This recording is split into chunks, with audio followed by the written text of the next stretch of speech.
Hello everyone, welcome to Hillary's Whiskey Lounge.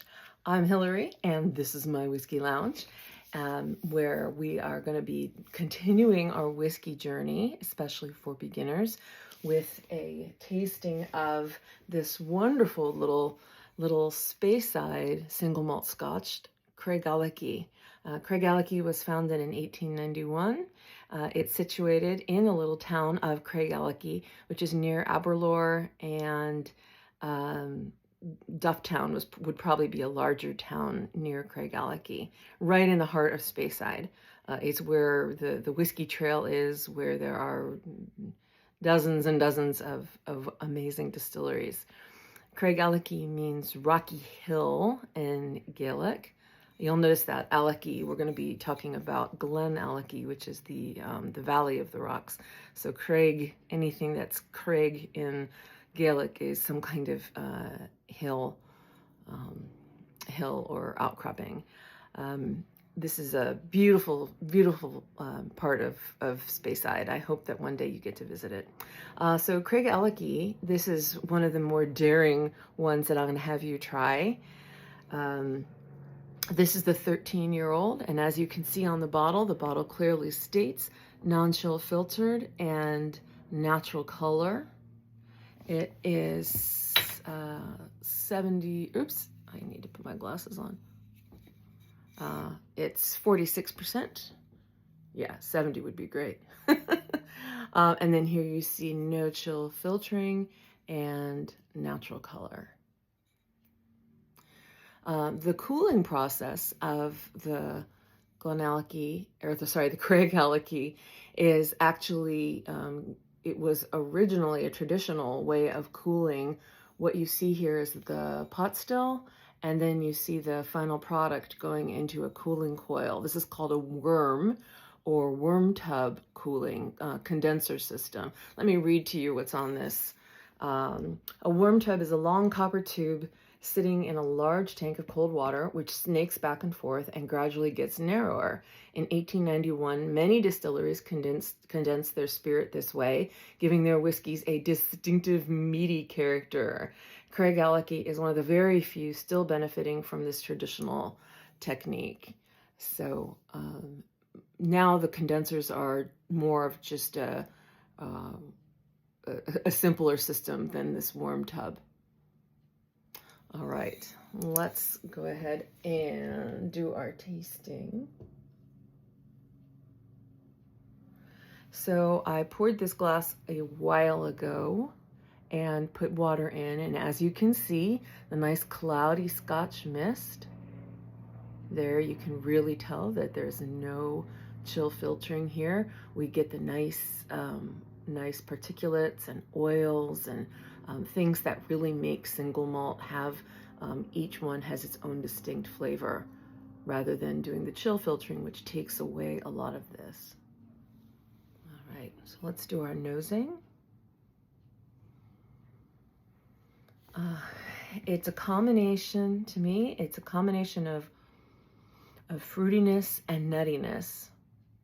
I don't think that the other whiskeys that we've tried, we've done Arran 10, we've done Glenmorangie and Deanston. I don't think that the three of them had quite a nutty aroma. It almost smells like you're sniffing, faintly sniffing peanut butter. But remember, there are no other flavors added into this whiskey. It's just the malt and which is the barley, and water and yeast, and then any flavor that's imparted is just from that concoction plus whatever's in the barrels. Unfortunately, the Craigellachie, the label doesn't say what barrels are used, but that doesn't matter. It smells wonderful. Well, it does matter, but right now this is just smelling wonderful. It's always good to take a couple sniffs and then clear your nose a bit. I'm smelling almost like flowers and nuts. It's very earthy, very organic smelling. All right, let's do our first taste.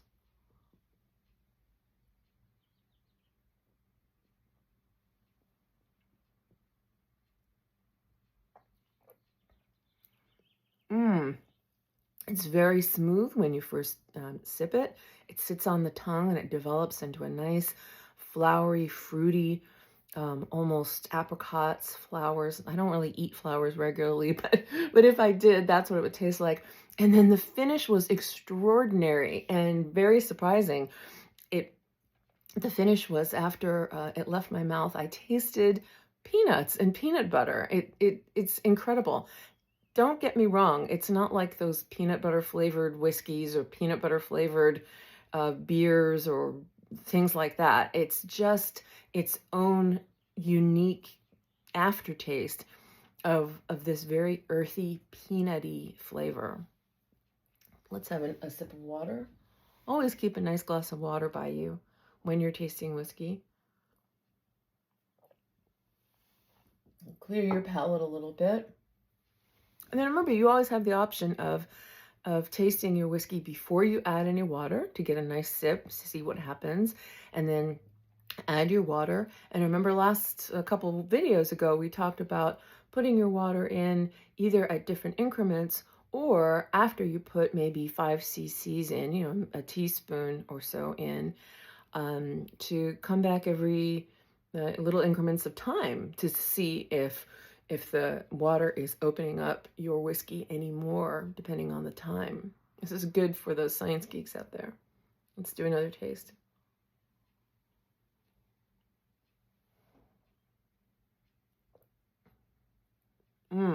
Still very smooth, not harsh, not bitter, not biting at all. The 46% is a perfect medium of alcohol to deliver flavor, and so it's not too sharp, not too bitter, and I'm still getting that really nice aftertaste, that finish of peanuts and peanut butter. It's really good. And don't fear, if you're allergic to peanut butter or peanuts, this is not going to affect you. There are no peanuts in this. It just tastes like it. Oh, I gotta have another sip.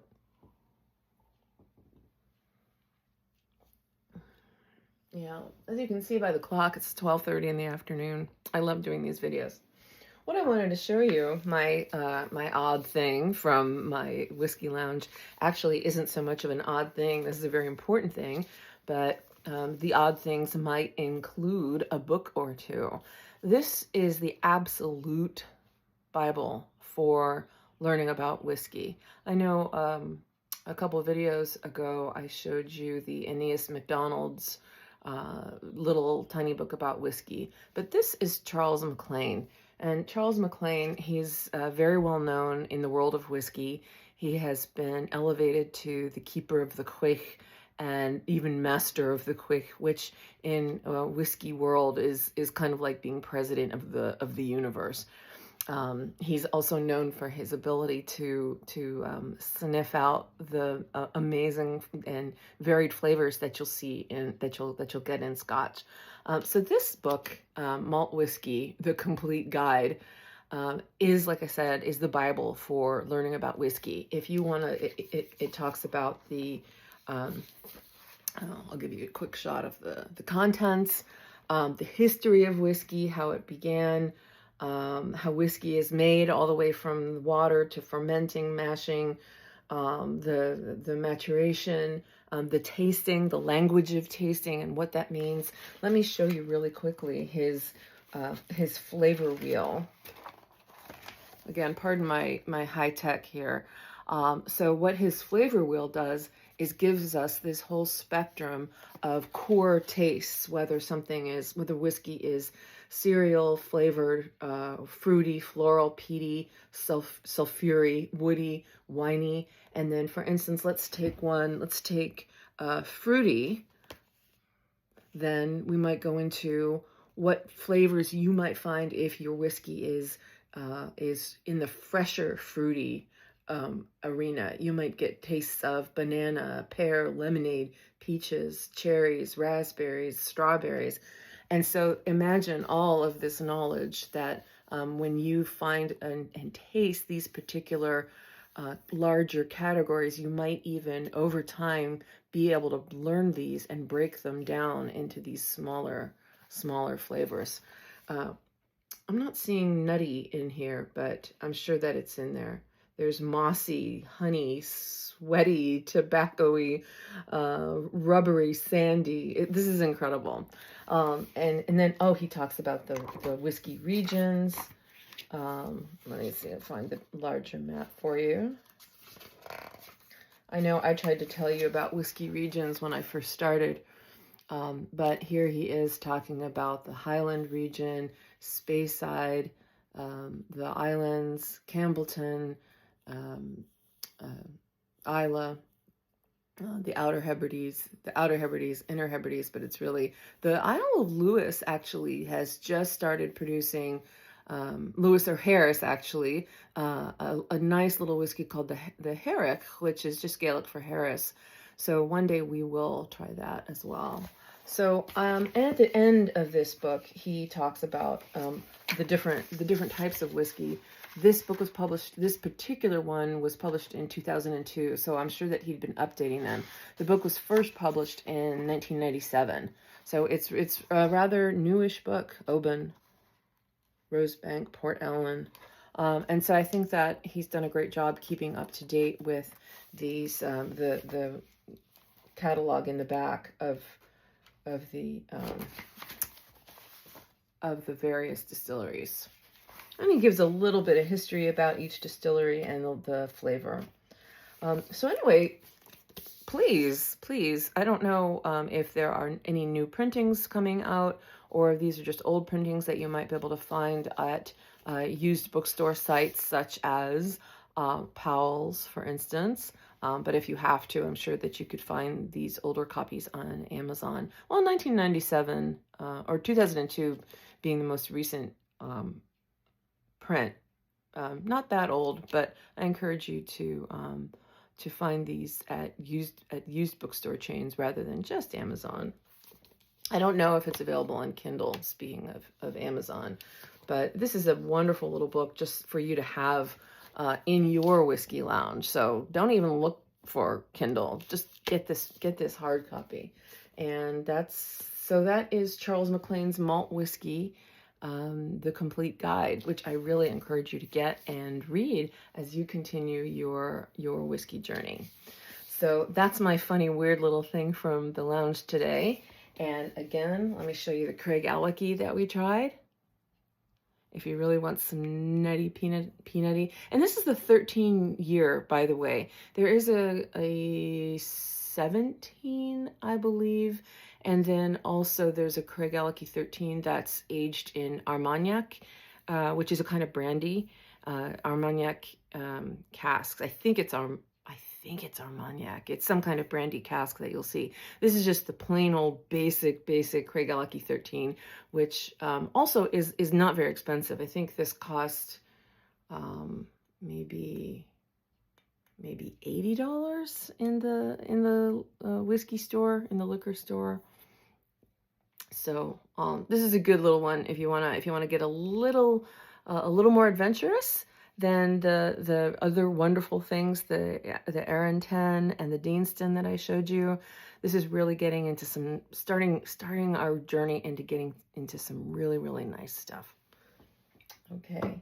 All right, everyone, please remember to hit the subscribe button and like and share with your friends too. I'd really appreciate that. Have a great day.